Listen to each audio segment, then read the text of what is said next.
네, 오늘 믿음의 사람들 첫 번째 시간입니다. 아벨에 대해서 살펴보도록 하겠습니다.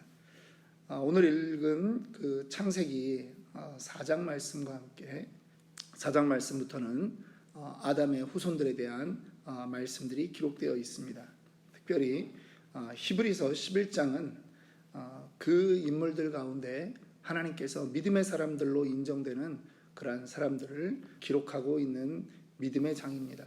히브리서 11장에는 믿음에 대한 규정뿐만 아니라 믿음은 바라는 것들의 실상이요 보지 못하는 것들의 증거니 선진들이 이로써 증거를 얻었느니라 라고 하는 말로 시작이 돼서 수많은 그 믿음의 사람들의 그 이야기들이 기록되어 있습니다.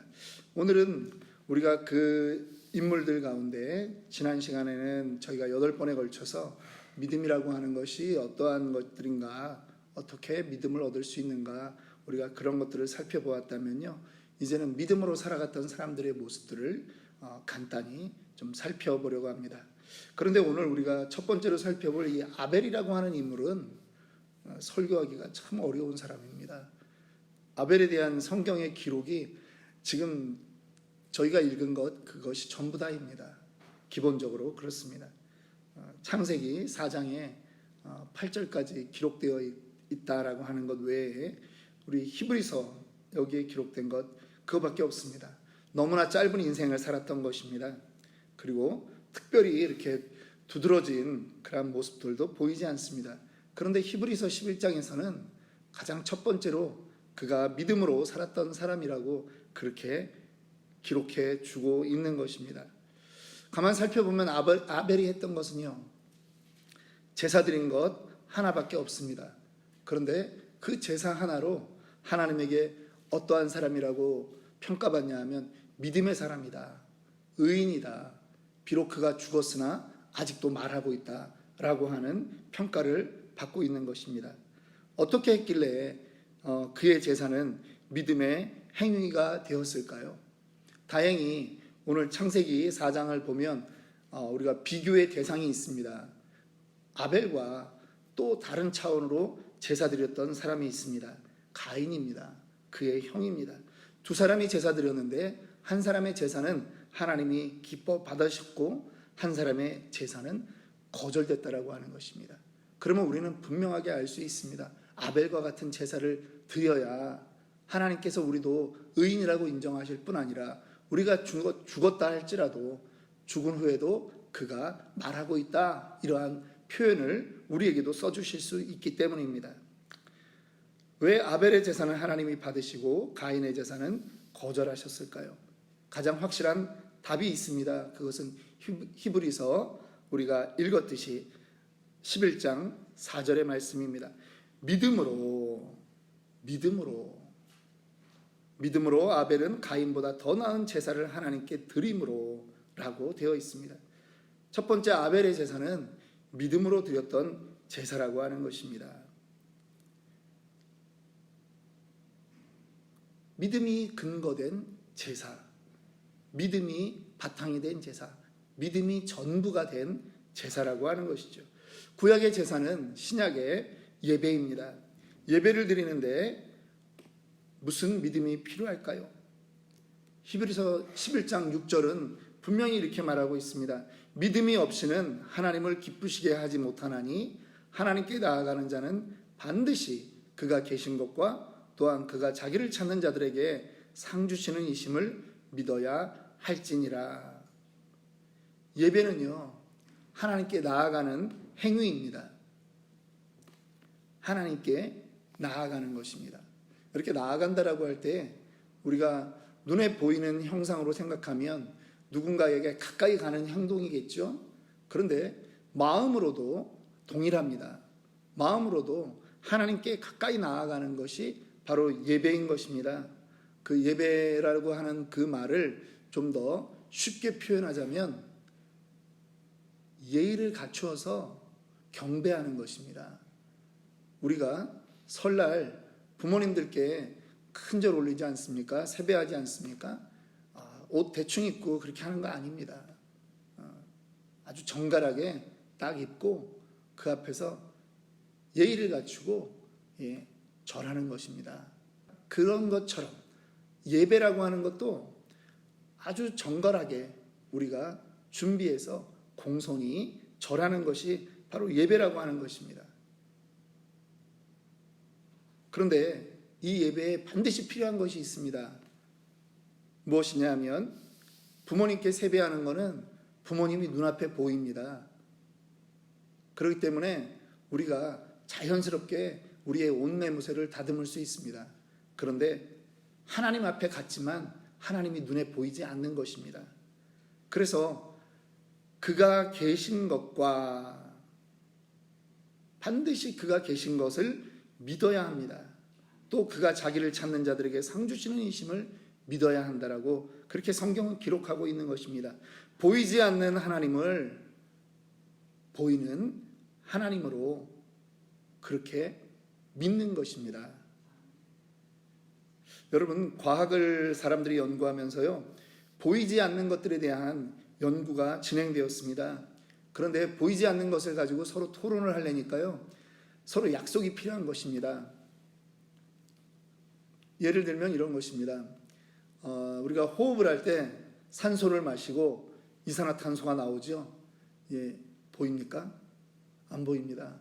그 이산화탄소에 대한 이야기를 하려면 사람들이 이제 이름을 붙이는 것입니다.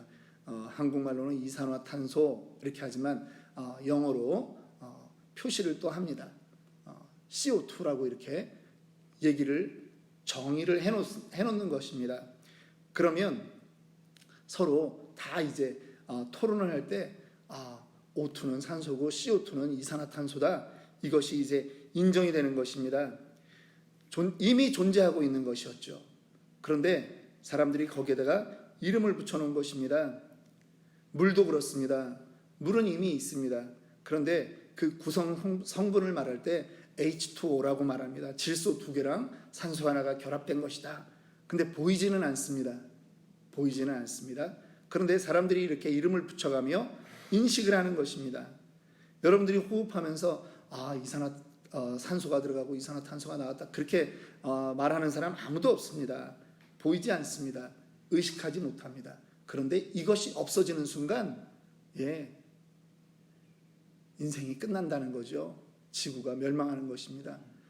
아니, 지구는 그대로 있어도 나 개인에게 이 산소와 이산화탄소의 호흡과 배출이 안 되는 순간 우리는 그거를 죽었다라고 말한다라고 하는 것이죠. 비록 의식은 못하지만 존재하는 것에 대해서 부정할 수가 없는 것입니다. 그런데 하나님이 그렇습니다. 하나님이 보이지 않습니다. 그래서 사람들은 무시합니다. 야, 하나님을 나에게 보여봐. 이렇게 이야기합니다. 답답한 소리 하고 있는 거죠. 그러면 똑같이 얘기할 수 있습니다. 산소와 이산화탄소를 나에게 보여봐. 그거는 배워서 어떻게 인정하고 하나님은 어떻게 인정하지 않느냐라고 말할 수 있는 것입니다.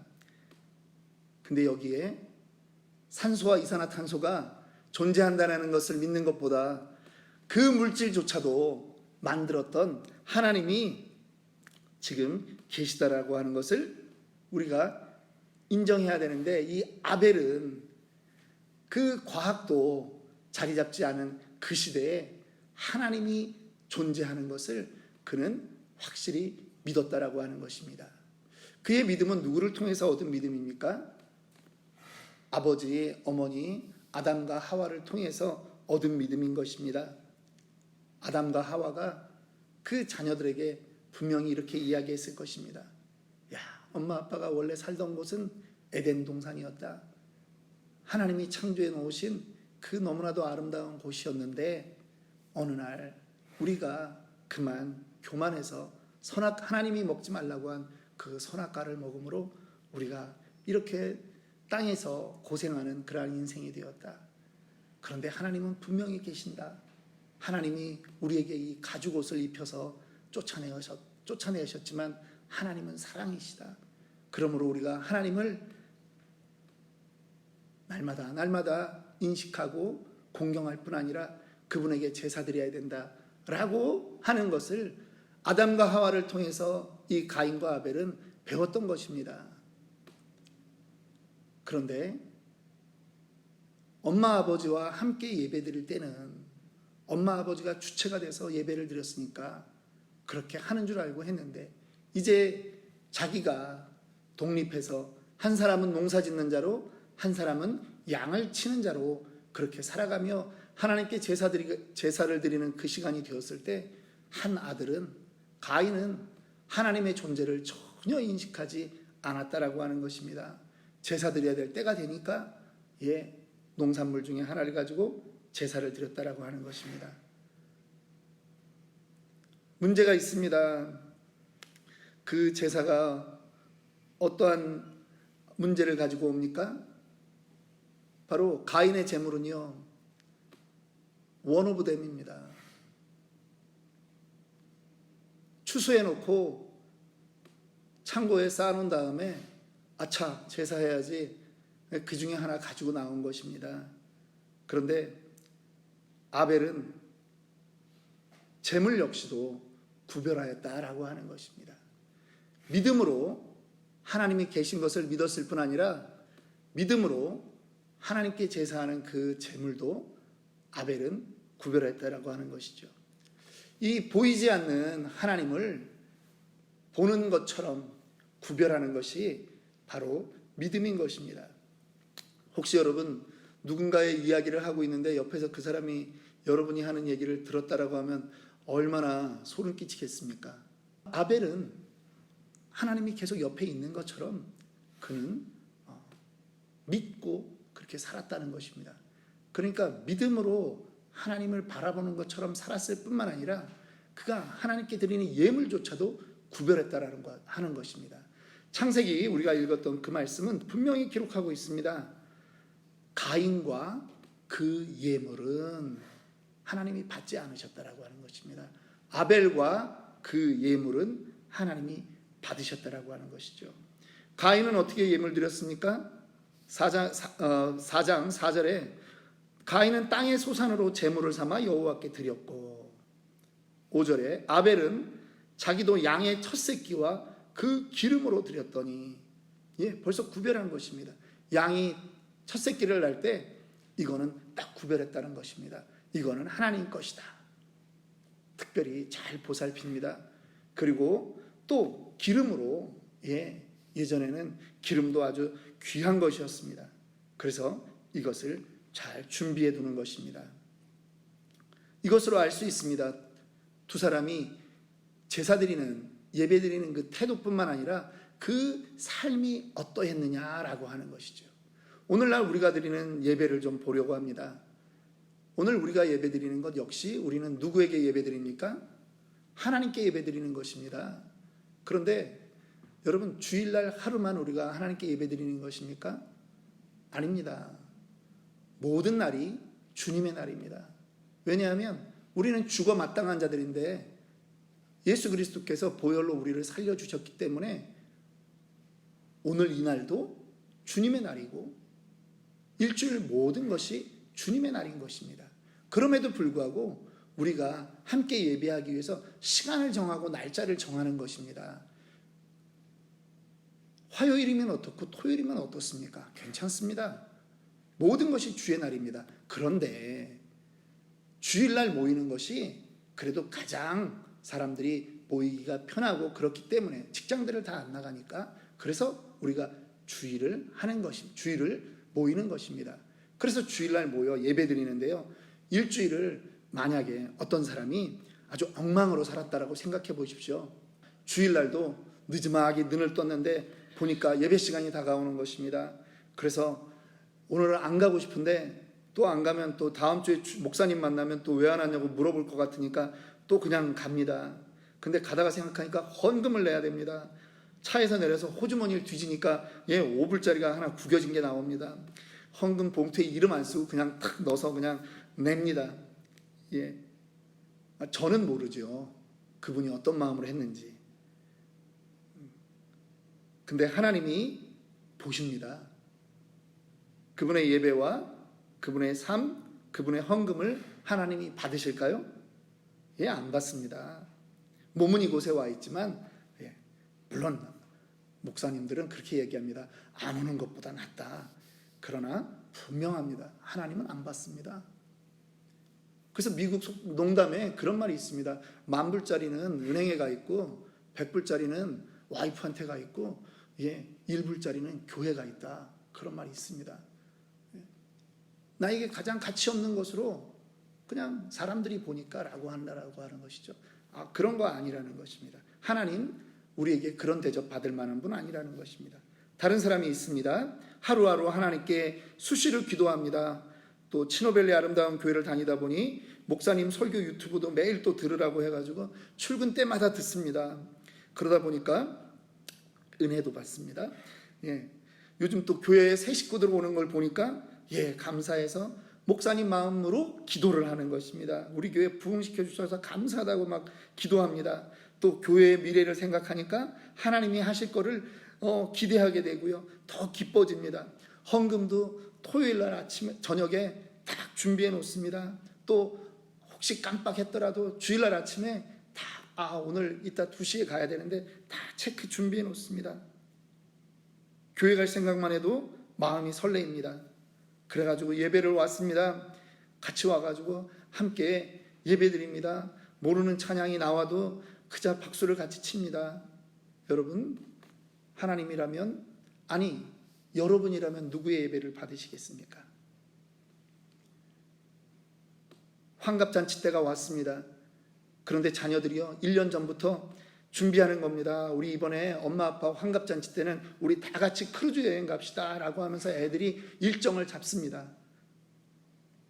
그리고 애들이 말합니다. 이 비용은 엄마 아빠도 물론 돈이 있지만 우리가 다 할게. 얼마나 기특합니까? 근데 또 이런 자식이 있습니다. 이럴 때는 꼭 자식이라고 얘기해야 됩니다. 애들이 먼저 얘기합니다.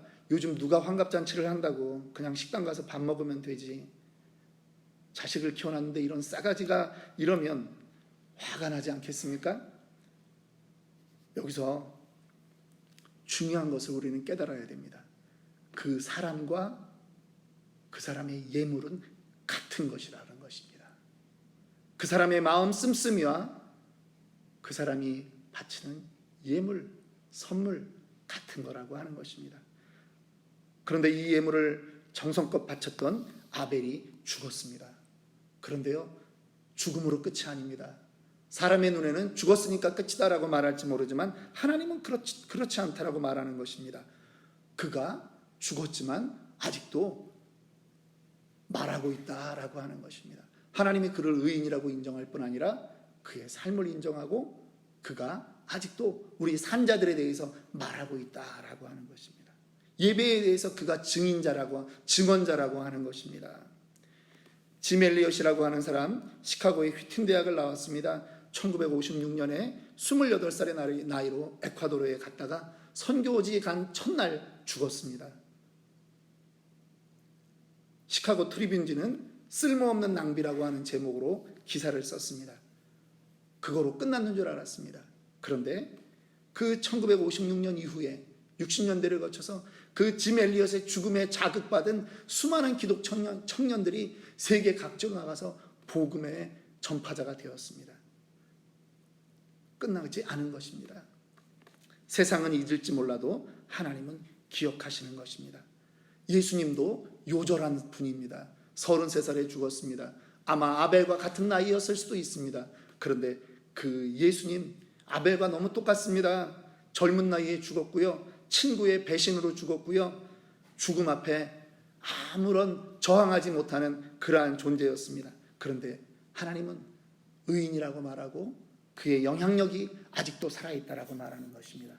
예수님의 죽음이 온 인류를 살렸습니다. 정리합니다. 아벨의 그 믿음, 하나님이 계시다라고 믿은 것입니다. 하나님이 계시다라고 믿었기 때문에 그의 행동의 일거수일투족이 하나님 기쁘게 하는 그러한 존재였다라고 하는 것입니다.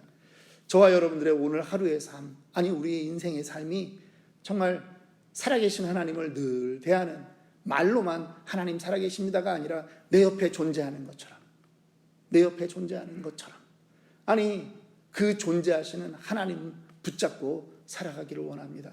주님이 또 다른 이름이 있습니다. 임마누엘의 하나님이라고 하는 것입니다. 우리와 함께 하시는 하나님이라고 하는 것입니다. 잊지 말라고 하는 것이죠. 예. 그러한 은혜를 나누는 저와 여러분들이 되기를 원합니다.